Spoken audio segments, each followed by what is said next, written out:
প্রিয় দর্শক, আজ আমরা যে দেশের সম্বন্ধে বলতে যাচ্ছি তা হলো পৃথিবীর সবথেকে পুরানো সভ্যতার দেশ, যে দেশটির নাম হলো ইরান। আজ আমরা ইরানের মহিলাদের সম্বন্ধে কিছু এমন কথা বলবো যেটা শোনার পর আপনিও দিশেহারা হয়ে যাবেন।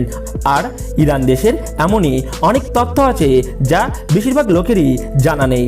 বন্ধুরা, ইরানের মহিলা অথবা পুরুষরা অস্থায়ী বিবাহ করতে পারে, অর্থাৎ কিছু দিনের জন্য অথবা কয়েক ঘন্টার জন্য। তো বন্ধুরা, এমনই অনেক গোপনীয় সত্য আছে ইরানের সম্বন্ধে যা আপনাকে অবাক করে দেবে। এই ভিডিও শেষে যে কথা আমরা আপনাদের বলবো তা আপনাকে চমকে দেবে। তো বন্ধুরা, আপনাদের সকলকে সঙ্গী করে আজ পাড়ি দেব ইরানে। সঙ্গে থাকুন শেষ পর্যন্ত।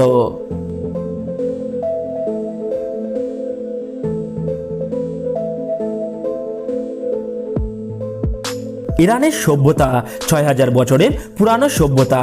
এই দেশের নাম প্রথমে পার্সিয়া ছিল, কিন্তু পরে এই দেশের নাম রাখা হয়েছিল ইরান।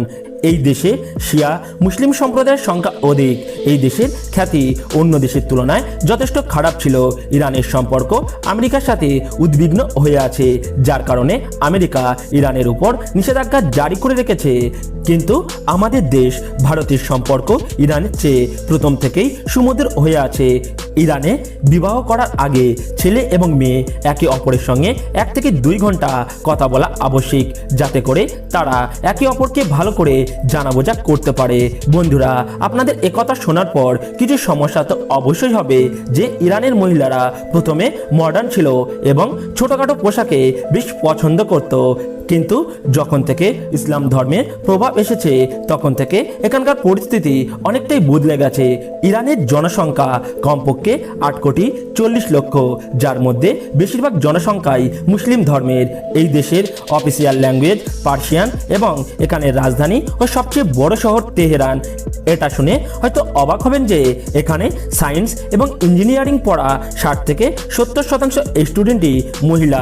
তবে এখানকার মহিলারা বাড়ির অভিভাবকদের অনুমতি নেওয়ার পরই বাইরে কাজ করতে যেতে পারে। তবে ইরানের যুবকরা বিয়ের আগেই নিজেদের ভার্জিনিটি হারিয়ে ফেলে। তবে শুধু পুরুষরাই নয়, মহিলারাও তাদের সঙ্গে সামিল হয়। সেই জন্য মহিলারা বিবাহ করার আগে ভার্জিনিটি পাওয়ার জন্য সার্জারি করিয়ে নেয় এবং ওই সার্জারির নাম থাইনোপ্লাস্টিক সার্জারি। যদিও ইরানে আপনি কিছু ঘন্টার জন্য বিবাহ করতে পারবেন, তবে তার জন্য আপনার লাইসেন্স থাকা আবশ্যিক। এবং এই বিবাহকে ইরানের লোকেরা পশ্চিমী ডেটিং কালচারের সাথে তুলনা করে। শুধু তাই নয়, আপনারা এটাও শুনে আশ্চর্য হয়ে যাবেন যে ইরান দেশে আজও খেলার সময় মহিলাদের স্টেডিয়ামে প্রবেশ করতে দেওয়া হয় না এবং এটা এখানকার আইন। কিন্তু এখানকার মহিলারাও কোনো অংশেই কম নয়, কারণ তারা পুরুষদের পোশাক পরে স্টেডিয়ামে খেলা দেখতে হাজির হয়ে যায়। তবে আপনাদের জানিয়ে রাখি যে এই দেশের সবচেয়ে জনপ্রিয় খেলা হলো ফুটবল। তবে আপনারা কি জানেন, ইরানের মানুষরা মধ্যরাত্রি পর্যন্ত পার্টি করার উপর মোটেও বিশ্বাস করে না। তারা মনে করেন যে যারা মধ্যরাত পর্যন্ত জেগে থাকে তারা অল্প সময় ধরে বেঁচে থাকতে পারে। সেই জন্য এই দেশের প্রায় সকল বড় বড় শহরে আপনি রাত 11টার পর রাস্তায় কাউকে দেখতে পাবেন না। যদিও এটা একটা ভালো কথা যে সকাল সকাল ঘুমিয়ে পড়ুন এবং সকাল সকাল জেগে উঠুন। বন্ধুরা, ইরান বিশ্বের এমন একটি দেশ যেখানে যদি আপনি বিবাহ করতে চান তাহলে আপনাকে বিবাহ করার আগে জন্ম নিয়ন্ত্রণের উপর কমপক্ষে 1 ঘন্টা ভাষণ দিতে হবে এবং ভালো বক্তৃতার যাচাইয়ের মাধ্যমে তা ঠিক করা হয়। তবে বন্ধুরা, আপনারা এটা শুনে অবাক হয়ে যাবেন যে ইরানের যে সমস্ত লোকেরা বিবাহ করে না তারা তাদের পরিবারের সাথে থাকতে পারে না। শুধু এতটুকুই নয়, এমনকি তাদের যাযাবরদের তালিকায় রাখা হয়েছে। সেই জন্যই বলা হয়, যদি ইরানে থাকতে চান তাহলে তো ভাই সংসার ধর্ম অবশ্যই করতে হবে, নয়তো কাপুরুষ শোনার জন্য তৈরি হয়ে থাকুন। যেখানে অন্যান্য মুসলিম রাষ্ট্রগুলো গান শোনার বিরোধিতা করে, সেখানে ইরানের চিত্রটা একটু ভিন্ন। গত 3 দশকে ইরানে রকস্টারের সংখ্যা অনেক বৃদ্ধি পেয়েছে। বর্তমান ইরানে বেশিরভাগ সঙ্গীতে পপ, জাজ এবং হিপ হপ অন্তর্ভুক্ত হয়েছে।